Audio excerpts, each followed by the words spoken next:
Okay. And over here to the left of the vehicle on the video, this person appears to have a white rag on his head. Is that Nipsey? I believe so.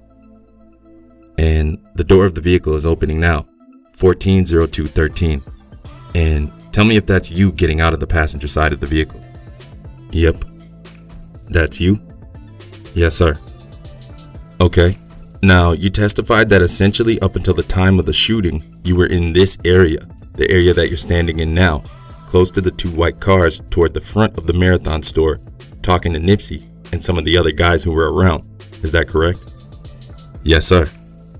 I want to fast forward to 141050, and I'll make it 141015. And I want you to focus now on this area up here.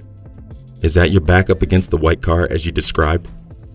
Yeah, I can't really see it. Right here. Okay.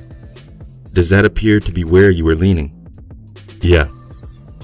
Mrs. Annalie Roca. Yes? The witness. Yes, sir. Yes, ma'am. By Mr. McKinney. And does this appear to be Nipsey over here taking a picture with someone? That little child. Okay. And this person here in the pink shirt, is that your nephew Shermy? I believe so. Standing towards the front of his vehicle? Yeah. So there's Nipsey, you, the young man who you didn't know to your right, and your nephew Shermy here, correct? Yes, sir. Okay. Focus on this person walking towards the cars. Exhibit 11, camera 6, played. By Mr. McKinney. Okay. Did you have an opportunity to see that? Yes, sir. Okay. And didn't that accurately show what happened when the shooting started and what happened to you? Yeah, I was the one that fell. All right. I want to show you first. I want to show you another version of that's zoomed in a little bit, okay? Okay. This one is zoomed in so we can't see the counter that's embedded in the video. But on this clip, at 4 minutes and 12 seconds into this clip, and this is, for the record, Grand Jury Exhibit number 13. Exhibit 13 played by Miss McKinney. This video better shows you getting out of the black car, correct? Yes, sir. And you're shaking hands with Nipsey here, and you're just talking, correct? Yes, sir. Now, I want to go forward a little bit in this zoomed in view. Okay, I'm going to go to 10 minutes and 18 seconds into the view. Nipsey this is you with your back leaning up against the white Audi, correct? Yes, sir. Nipsey is right in front of you, is that right? Yes, sir. This is your nephew Shermy almost directly between two cars, maybe 5 or 6 feet away from you, is that correct? Yes, sir. And then this is the other gentleman that you described who you didn't know his name, is that right? That's right. Right. Let's watch it from this point forward. Exhibit 13, played. Mr. McKinney. Actually, I didn't go far enough. So in the interest of time, I'm going to go further a little bit. All right. I'm going to start at 12:15. Nipsey comes over to take a picture on the sidewalk in front of the tax business, correct? Yes. This is him right here. All right. Let's watch it from here. Exhibit 13 played. All right. 13:25 into this clip. Nipsey is here with the white rag. Your back is leaning up against the white car. The guy that you described next to you and your nephew in the pink shirt about 6 feet away from you in between the two white cars, correct? Yes, sir. All right. Now, focus on this person here that's going to come and walk between the two cars coming from left to right. Exhibit 13 played by Mr. McKinney. Now, at 14, I'm going to stop it at 14:20. Did that video accurately show the shooting that happened that day?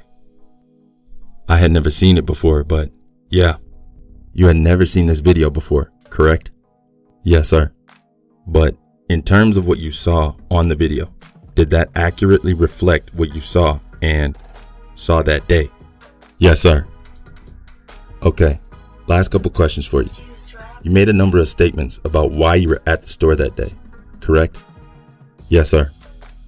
And one of the things that you had previously told me and other people in other statements was that when you first arrived at the store, you went inside the store to attempt to purchase a shirt, was told they didn't have your size, and then you walked out and had a conversation with Nipsey. Is that correct? Yes. Was that part of the story true?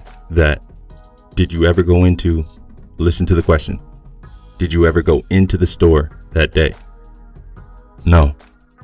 Okay. Miss Annalie Roca, pardon me. This is being provided as potentially exculpatory evidence pursuant to People v. Johnson. Please consider this evidence as you would any other evidence that is presented to you during the course of this hearing and your deliberations. By Mr. McKinney. Okay, so I know you previously testified that when you went to the store, it was your intent to go in and buy a shirt, correct? Right. Is that yes? That's correct. But the fact is, you never went into the store to attempt to make a purchase, correct? No. They said he's outside. I said, okay. Okay.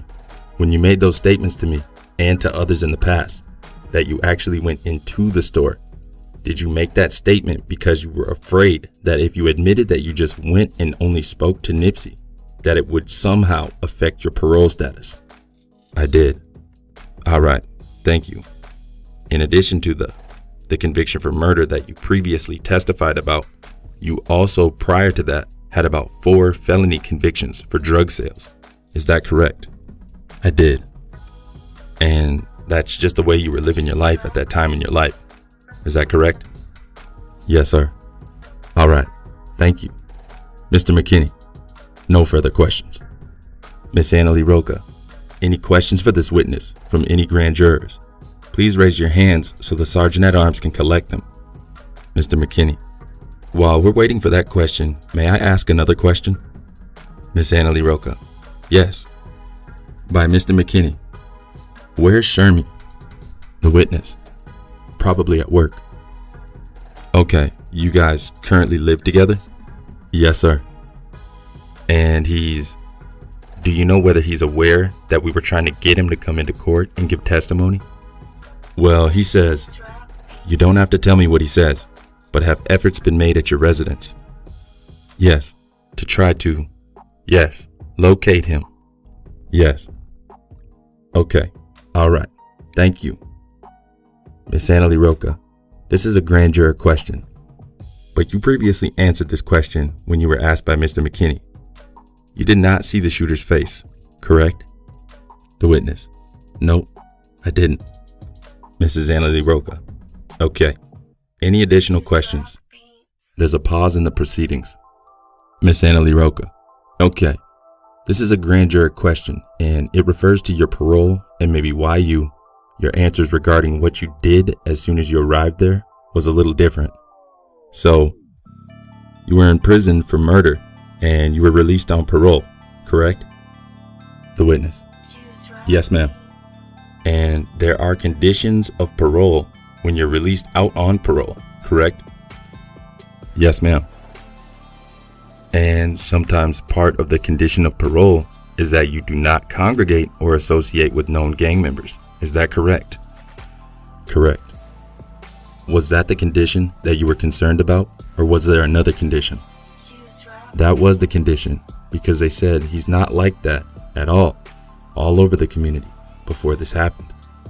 I said, okay, but you were concerned that your parole officer, who is the person who supervises you, right, when you're released from prison and you're on parole, would violate your parole. And if you violate, your parole is violated. What happens? You go back to prison, because parole is allowing you out with conditions. And if you violate them, then you go back to serve the full term. Is that correct? I served the full term. Well, you served your full term and you were released, but there's still additional time if you violate your parole that you would have to serve in prison, correct? Yes. Okay. And you didn't want to go back, correct? No, ma'am. All right. Any additional questions? Okay, Madam Foreperson, if you would please admonish the witness. The foreperson, okay. Mrs. Roca, it's the long version. The foreperson, yes. Before you leave, please listen carefully to what I am going to say to you now. You are admonished not to reveal to any person except as directed by the court what questions were asked or what responses were given, or any other matters concerning the nature or subject of the grand jury's investigation which you learned during your appearance before the grand jury, unless and until such time as the transcript of this grand jury proceeding is made public. I wish to advise you that a violation of this order can be the basis of a contempt of court charge against you. Do you understand this admonition? Yes, ma'am. Mrs. Annalie Roca. Now, Mr. Lathan, you have a lawyer. You may discuss with your lawyer any part of this testimony, the questions, the answers, and that's about it. But anything that you would like to, you are not restricted from any communications with your lawyer. Do you understand? Okay. If it's not your lawyer, you can't discuss anything. This is a secret proceeding, and you have been advised that if you violate that, then you could be held in contempt. Okay? Yes, ma'am. Thank you so much for coming. We're going to recess right after this, and you're excused. And I'm going to ask Mr. McKinney if he will wheel you out, and then he can come back and get all his things, all right? And if the Sergeant at Arms could open the door for you. Thank you, Mr. Lathan. Thank you. Hope you feel better. It's a lot. Thank you. Deputy District Attorney McKinney and the witness exited the grand jury hearing room. Pause in proceedings. Deputy District Attorney McKinney entered the grand jury hearing room. Mrs. Annalie Roca. Okay, Madam Foreperson, would you please recess? It is the end of our day. Would you recess this hearing and order the grand jurors to return tomorrow at 3:30? So ordered. The foreperson. So ordered. Mrs. Annalie Roca. 3:30, not 8:30.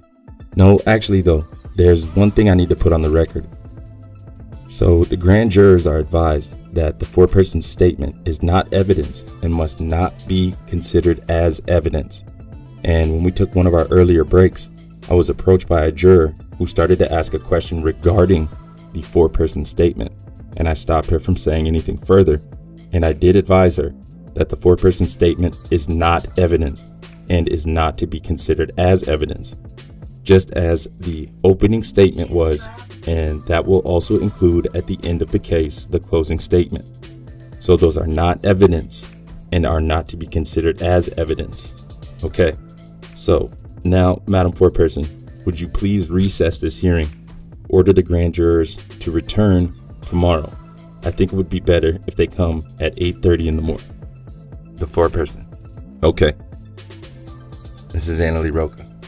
Thank you very much. So ordered? So ordered. Mrs. Annalie Roca.